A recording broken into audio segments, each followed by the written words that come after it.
As superbactérias se multiplicam e se modificam conforme o ataque que recebem. São inimigas invisíveis e muitas vezes mortais. Na reportagem especial de hoje, Rodrigo Viana mostra a dura batalha de pesquisadores para vencer mais este desafio da medicina. Uma casa simples em Candangolândia, terra dos pioneiros que ajudaram a construir Brasília. É aqui que mora a Adriele, 18 anos apenas. No dia 3 de outubro, quando os brasileiros foram às urnas, ela correu para a maternidade. Em casa já tinha as roupinhas das 3 meninas, que nasceram com apenas 6 meses de gestação. Maria Eduarda, Maria Gabriela e Maria Vitória. Cada uma já tinha suas roupinhas.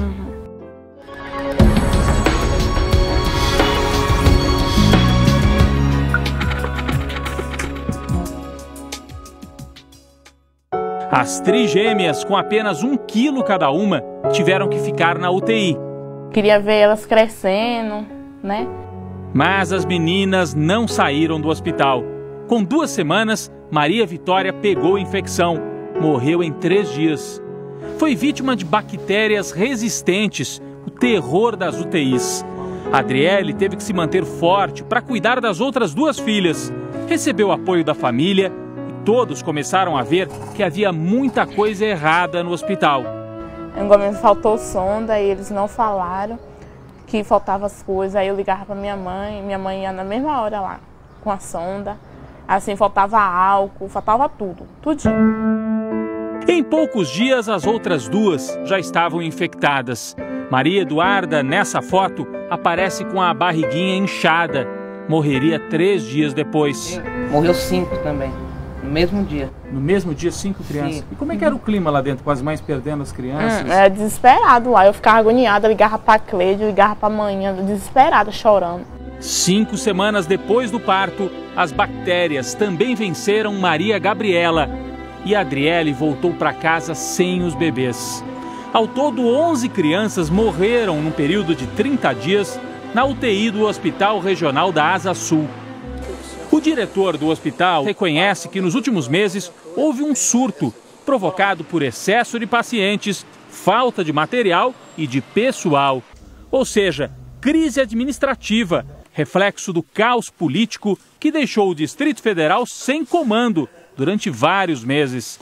Tudo isso abriu caminho para as poderosas bactérias. As principais são a Klebsiella e a Serratia, mas são também bactérias de alto poder destrutivo e de difícil tratamento. As infecções provocadas por essas bactérias ultra-resistentes aqui em Brasília não afetam só as crianças recém-nascidas. Nos últimos meses, 22 pessoas morreram no Distrito Federal, infectadas pela KPC, uma superbactéria que resiste a quase todos os antibióticos conhecidos. Os casos ocorreram tanto em hospitais particulares como públicos, entre eles o conhecido Hospital de Base de Brasília.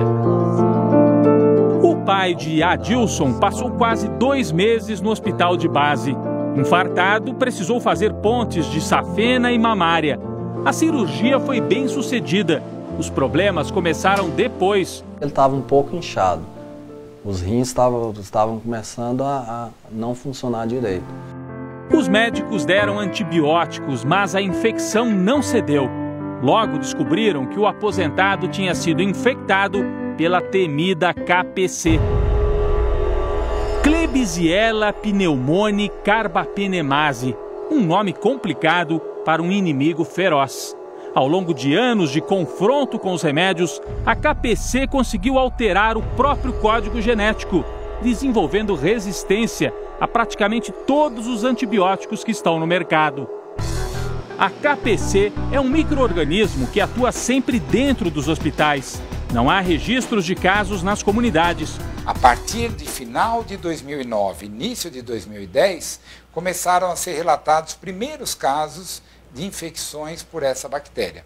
E veja o grande problema, se disseminou em muitas cidades do país, em hospitais, principalmente hospitais que concentram pacientes graves, pacientes tratados em unidades de terapia intensiva. Além de Brasília, há registros de casos em Goiás, Minas, Santa Catarina, Rio, Espírito Santo. Em Pernambuco, 5 pessoas morreram com a KPC. E em São Paulo, outras 24 morreram infectadas pela bactéria. Para enfrentar a KPC, os médicos voltaram a usar antibióticos antigos, da década de 50. A ideia é que, por ter surgido recentemente, essa bactéria não tenha defesa para os velhos remédios. Nós estamos sem opção terapêutica. Nós temos resgatado drogas antigas, melhorando o seu uso, tentando entender os seus mecanismos para serem utilizadas na situação atual. O diretor do Hospital de Base de Brasília reconhece que o número de pacientes infectados preocupa. E pior, não há esperança de novos remédios para enfrentar a KPC. A notícia que se tem é que, lamentavelmente, possivelmente nos próximos 4, 5 anos, nenhum novo antibiótico deve ser lançado pela indústria farmacêutica. O que espanta é que uma atitude simples pode ser mais eficaz contra essas bactérias do que qualquer medicamento: lavar as mãos nos hospitais.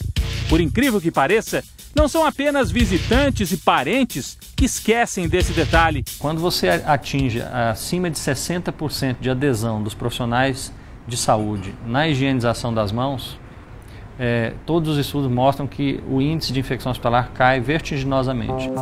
É por isso que a Anvisa, a Agência Nacional de Vigilância Sanitária, acaba de editar uma resolução obrigando hospitais de todo o país a colocar álcool gel à beira dos leitos. Outra resolução da Anvisa entrou em vigor na semana passada.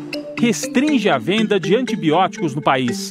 As receitas terão validade de apenas 10 dias e uma cópia ficará retida nas farmácias, como acontece com remédios de tarja preta. Na medida em que o antibiótico é usado sem indicação ou de maneira exagerada, você seleciona no organismo da pessoa que está usando o antibiótico as bactérias mais resistentes. A KPC não é a única superbactéria que apavora os médicos de todo o mundo. Artigo publicado pela revista médica The Lancet alerta para um novo gene. O NDM1 torna mais resistentes bactérias como a Escherichia coli, que causa infecções urinárias. Pacientes britânicos que fizeram cirurgia plástica na Índia e no Paquistão teriam voltado para a Europa infectados com a superbactéria. Além da Inglaterra, a NDM1 já foi encontrada na Holanda, Suíça, Estados Unidos, Canadá e Austrália. Não chegou ainda ao Brasil. Mas o caminho para enfrentar os poderosos micro-organismos parece claro: mais cuidado no uso de antibióticos e maior qualidade no atendimento hospitalar. Para Adilson, foi o que faltou no caso de seu Nelson. Para mim, ele, estando na UTI ali, ele estaria salvo. Foi ao contrário. Ao contrário, ele chegou com um problema e acabou arrumando outro problema, que veio a levar a óbito.